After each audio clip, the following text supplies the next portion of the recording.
Napaka-traffic, what the heck? So guys, ito yung ginagawa na spacer sa loob. So guys, medyo mahirap. So ito guys, ito may mga kasama tayo dito na ka-jorno.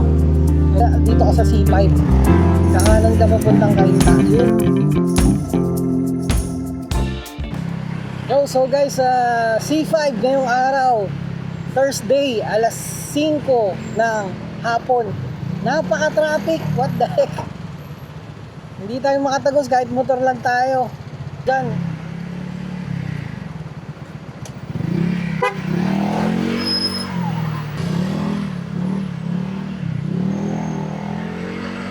Yo guys, ngayong araw papakabit tayong shock. Pero bago lahat, ito pala yung shock natin guys. Ayan o.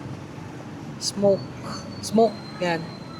Pero bago lahat guys, bigay muna natin to sa sa kaibigan natin taga Bulacan. Yan. Carlo. Dito na tayo sa may pinapagawan natin dito sa may Pembo, tabi ng Motor Trade. Yan. Ayan yung shop nila. Ito ako nagpapagawa. Yung kung naalala nyo yung side stand, dito ko yung pinagawa. Yung ito, bawal na hiram tools. Yan. Wala tatandaan yan. So ito yung sinasabi ko sa inyo, smoke. Ay, center lang. So ito guys. Smoke na. Actually ano to guys hindi to sponsored itong shock na to. May nagpairam sa atin. Kaya i-review natin. Pero susolidin natin to.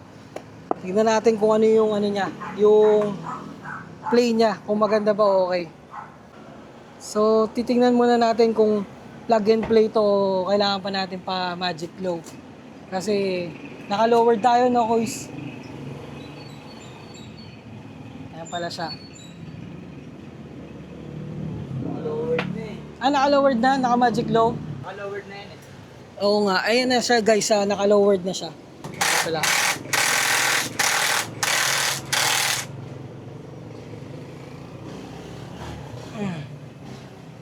Ito may mga kasama tayo dito na ka-jorno. Ito pink. Boss ito.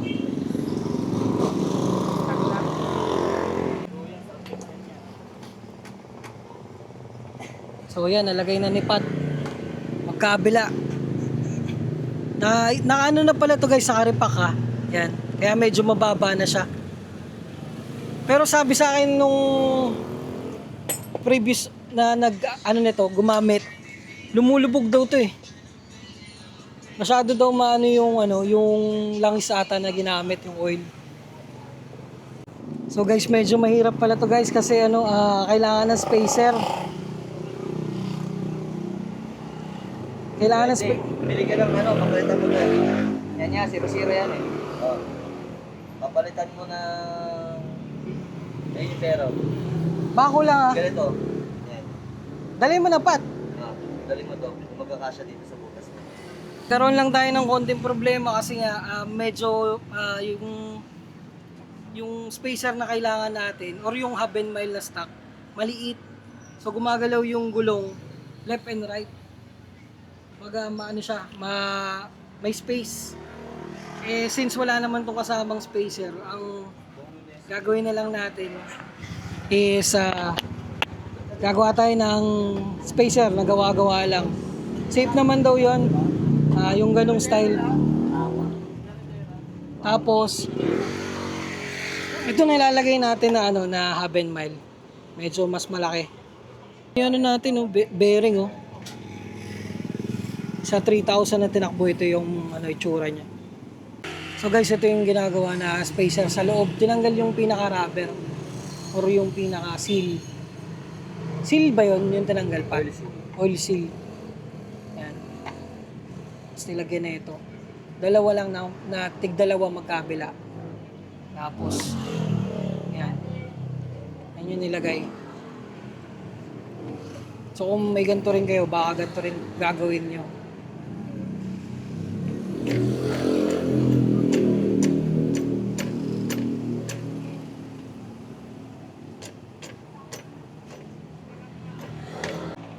So yan, nalagay na yung pinaka-ehe. Buti kinuha natin yung Oo, buti nakuha namin yung CNC na hub and mile. So guys, yun nga yung mga kailangan nating tandaan. Kailangan pantay to. To. Kailangan yung ending niyan maging pantay ang gulong. Tapos yun nga, tig dalawa. Ito yun oh. Pakita ko lang sa inyo yung washer yan. Dalawa, pinagdikit. Tapos magkabila, pinasok sa loob. Yo guys, tapos na tayo dito. Ito yung final na itsura ng front shock yan.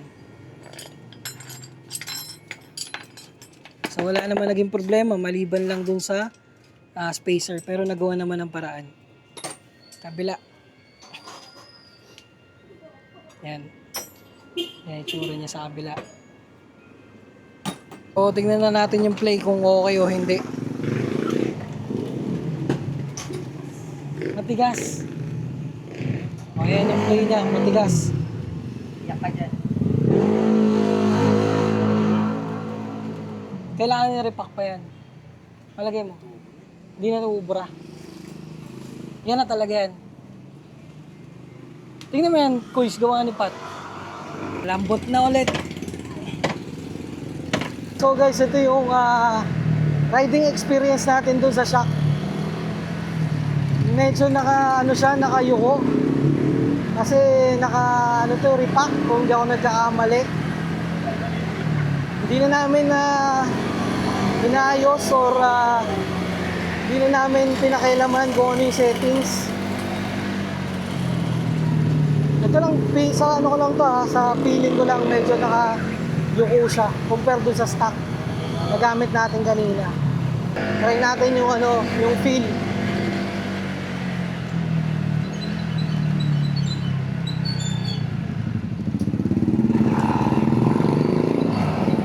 Matigas namin kasi yung sa stock ko bounce pa ako dyan eh. Tayo habol.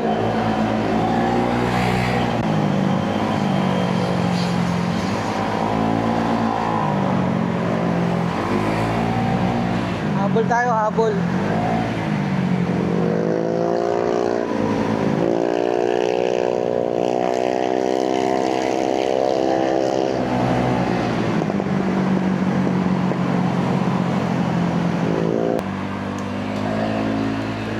Ha? Ha? Isang tama lang eh, tagtag agad eh.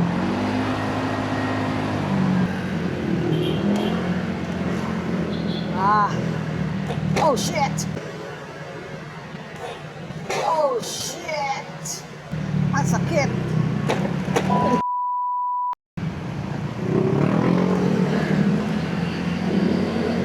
Walang play ah! Parang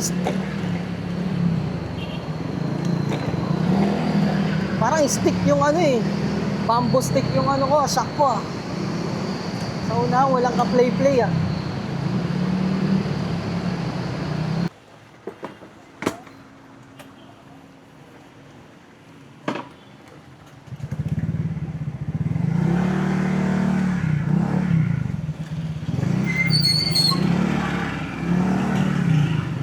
Babalik ko yung stock. Pakagat, no? Ha? Sobra, galing akong Bacoor. Yan, sinisimulan na ulit tanggalin kasi delikado yung nangyari. Babalik ulit natin sa project.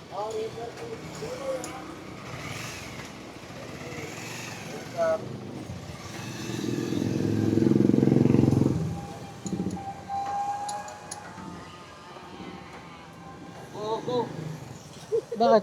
Baka yan! Bakit? Gago mo. Baka yan! Balik natin tong stock. Highly recommended na na shock yung stock.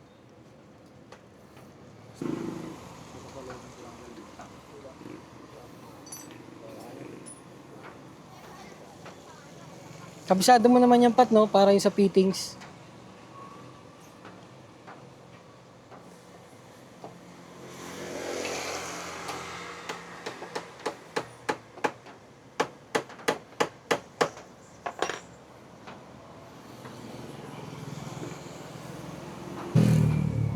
Sana all mabilis.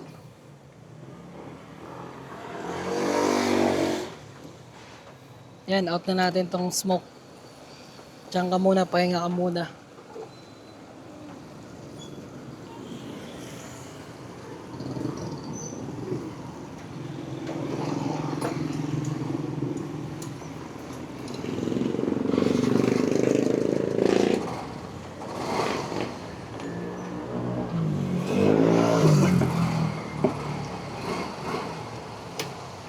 Straight.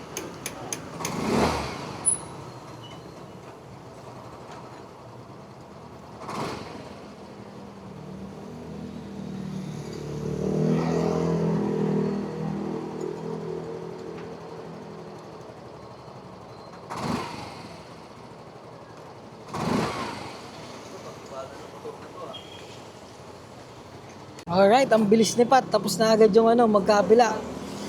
Dalawa. Babalik niya na yung tuka. Kabisado mo na yan, Pat, no? Yung mga washer niyan.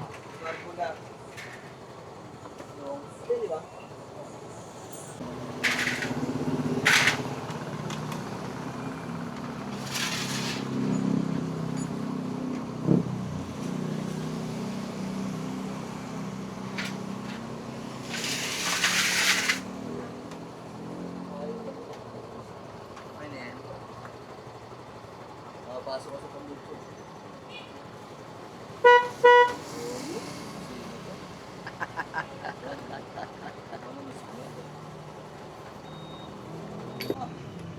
Yung balik na ulit, balik na.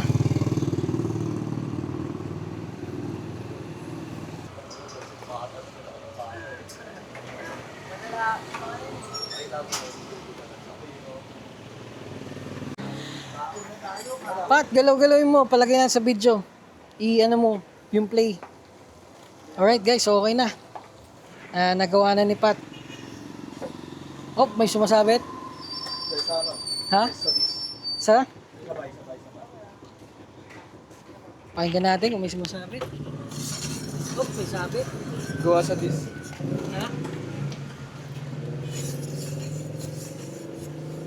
Sa brake pad na. Wala na siyang ano eh. Sa brake pad yun. Sa brake pad na. Normal. Normal lang.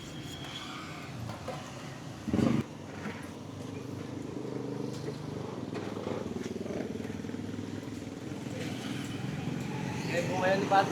Okay. Guys, tapos na yung natin, goal natin ngayong araw. Napalitan na natin yung shock, nabalik na natin sa stock. So yun, laging tandaan, basta kwentuhan kahit ano. Eh, papablog yan. Follow for more. Bye.